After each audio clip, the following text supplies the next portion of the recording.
عزیزانو ما خو زه به لای خپل موضوع چې جوړوم د دې سره یعنی زه په دا 2 ورځې کې خالی مال نه د طلاقو مسلې راځي طلاقو هر سړی د خپل ښځې سره بیزاره دی او تنگ دی جن پریشان دی ما ډېر سوچ پر وکړ چې دا ولې عاجزانو ښځه خاوند ته وایي زه طلاق غواړم خاوند پر دې راغلی دی چې زه زما کور والا ته طلاق ورکړم د دې وجه څه شته عاجزانو اولنۍ وجه دا د عاجزانو چې ما و تا و خپل کور والا ته حق نه دی ورکړی ما احسن دوی سه ملګری ولو ډېر پریشان او کور والا مو زه ځم ما لک زګر سرستي سره یو شپه نه تیروم د دې وړ مرزم داغه خبره او بل ملګری او پروندم داغه خبره او بل ملګری ولو چې بس خالص د خپل زنانه سه بیزاره او تنګو هغه طلاق واړي زه څه چم وکم ما چې اندازه ولګول عاجزانو دوی خبرې دي اولنۍ خبره دا ده چې دا ښځه د خاوند د سوال طلاق واړي هغه وجه دا ده چې دلته خاوند و خپل کور والا ته حق نه دی ورکړی حق څه معنا د خاوند په کور کې د خاوند 15 ورونه دي 6 ورونه دي 8 ورونه دي 15 خوندې دي 6 خوندې دي 8 خوندې دي صحیح سلو بابا و ادیلا بشمول اوس دا خاوند نسته په سفر باندې تللی څوک استرالیا تللی دي څوک کیناډا تللی دي څوک جرمني تللی دي څوک په دوبۍ کې ناست دي څوک چیرې ناست دي دا ښځه په خپل کور کې پرې شوله 15 ورځې 10 ورځې ورسره تېرې کړې چې تېرې کړلې اوس خو دا خاوند ټلیفون راوړي کې زما د ورور به ډېر خیال ساتي زما د مور به ډېر خیال ساتي زما د خور به ډېر خیال ساتي زما د ورونو به ډېر خدمت کوي پرېدی زنانه راغلې ده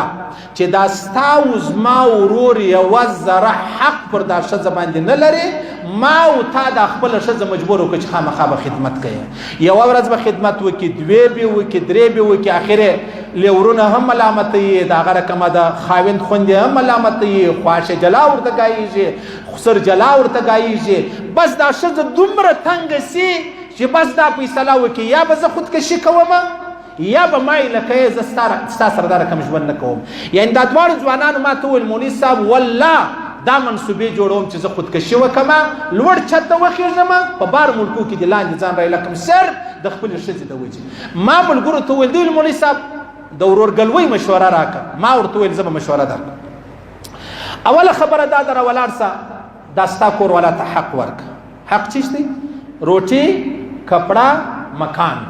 ستا د وس مطابق څه ته خورې هغه ودې ته ورکړه څه ته اغوندې هغه ودې ته او په کوم ځای کې ته اوسېږې ښځه به په هغه ځای کې اوسئ ته به راولاړېږې دا د ښځې حق دی اولنی په اسلام کې دا حق دی ته به ښځې ته خپل کور جلا ورکوې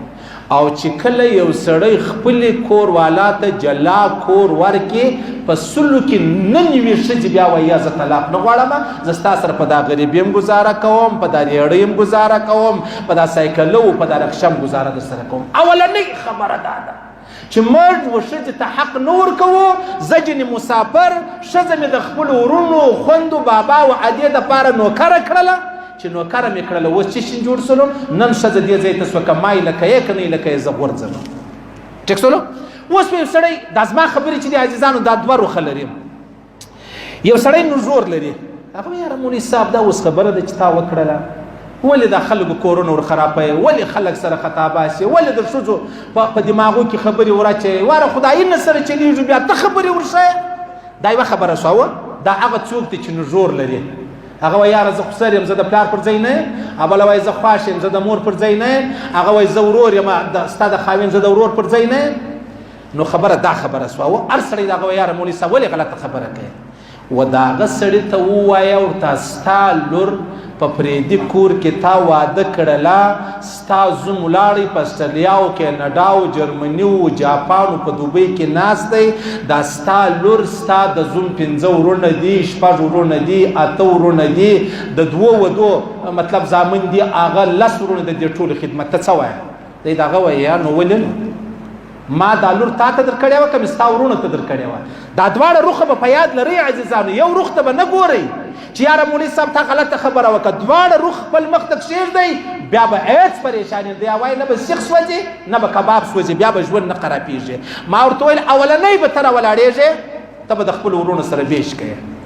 هغه وایي مولوي صاحب زما مور پلار ژوندي دي نو بیش زه څنګه وکړم بېشونو ډېره بده خبره نه ده. ما ویلې زه به خبره در وښیم. پښتانه تی بخوا به د وی نه، پښتانه و خرطوبۍ ته اتفاق وایي. خرطوبۍ په خپل کور کې 5 ورونه دي، د ورځې 10 جنګونه سره کوي، لیکن صرف هغه عزیز دی تربور دی د هغه په خاطر دی، بیش نه سره کوي. دلته د ورځې 8 جنګونه په کور کې سره کوي، یو د یو کور والا ورشکنځي، بل د بل کور والا ورشکنځي. صحیح سلو. او دلته بیا چې د باندې تربور دی عزیز دی و هغه ته د سترګې نشوه کوي و هغه ته وایي زموږ ډېر زورور اتفاق دی او په کور کې دا دی، یو په خپله کمره کې جلا ډوډۍ خوري، بل په کمره جلا کمره کې خوري. دا چې دې ته دی اتفاق وایي، دې ته زه خرطوبي وایم. پښتانه و دې خرطوبۍ ته اتفاق چې دی هغه وایي. زموږ چې بیړخ تبا ده، یا زما د لور یا زما د خور یا زما د کور والا، یا ستا د لور یا ستا د خور یا ستا د کور والا، هغه وجه دا ده. ما خپله کور والا زما د ورونو خادمه جوړه کړې او په اسلام کې د دې بالکل اجازه نشته. ها زما خور ستا خور، زما لور ستا لور، کور والا هغه په خپل مطلب خوشي باندې خدمت وکړي. پر دواړو سترګو ډېره ښه خبره ده، لیکن مجبوره کولی نه شي چې د مجبورۍ ځای راغلی چې وسلو و ښځه وایي زه دلته ژوند نه تېروم، ما ته به طلاق خامخا راکوي. او د الله رسول فرمایي کومه یوه ښځې دا د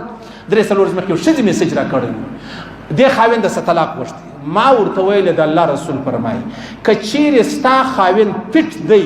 ستا خاوند جوړ دی، ستا خاوند ستا ضرورتونه در پوره کولی شي، بیا که ښځه ووایي چې زه ما ته طلاق راکړه، زه خلع غواړم، د الله رسول فرمایي پر دې ښځه باندې جنت حرام دی، دا جهنمي ده، جهنمي ده ښځه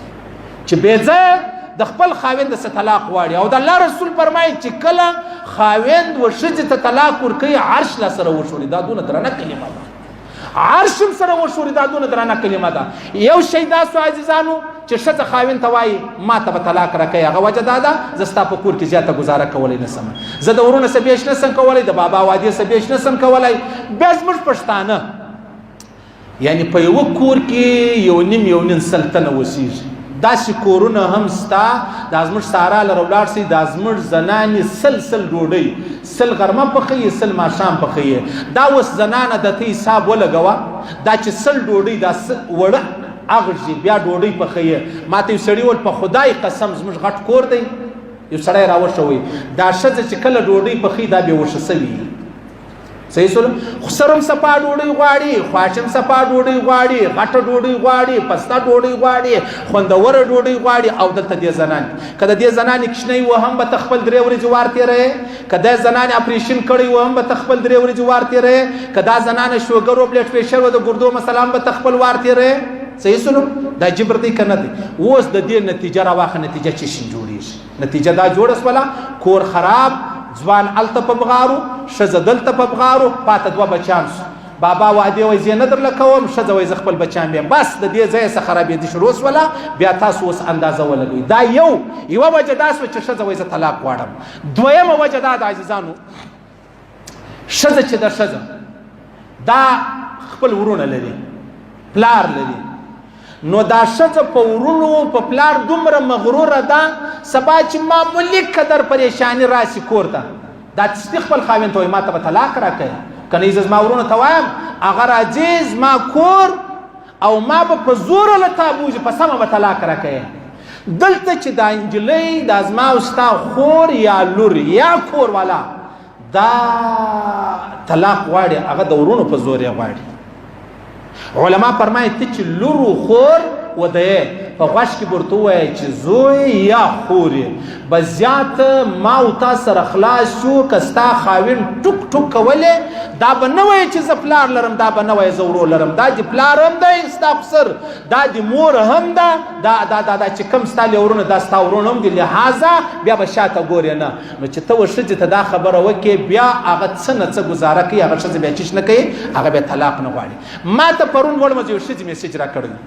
د ښځې د خوره سره به مطلب چا به یا ظلم کوي خاوند یا بلبل. ما ته ویل مولوي صاحب دا سړی راوغواړه، دا سمجاو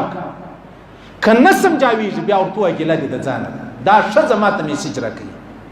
یوه ښځه، یوه سیاسره، یوه زنانه ما ته میسج راکوي چې زما د خوره سره دا زما هغ شی دی یا هر شی چې دی یا کورنۍ ده دا بد کوي، دا راوغواړه سمجاوې که تا پیژنې ستا بیانونه اوري صحیح سلو نو سمجاوې که نه سمجاوېدل ورته وویل تا ګیله دې بیا دا یوه زنانه د خپلې خور په حواله دا وایي نو که دغه زنانه په ورونه باندې مغروره نه وای نو دې ښځې به د خپلې خور ژوند ولې ور خرابوي او دا ډېره غټه بنیادي خبره ده ښځې خبره چې مو واورېدله په 100 کې 98% خبره هغسې نه وي هغه رقم حقیقت نه وي 2% به شی وي 98% به نه وي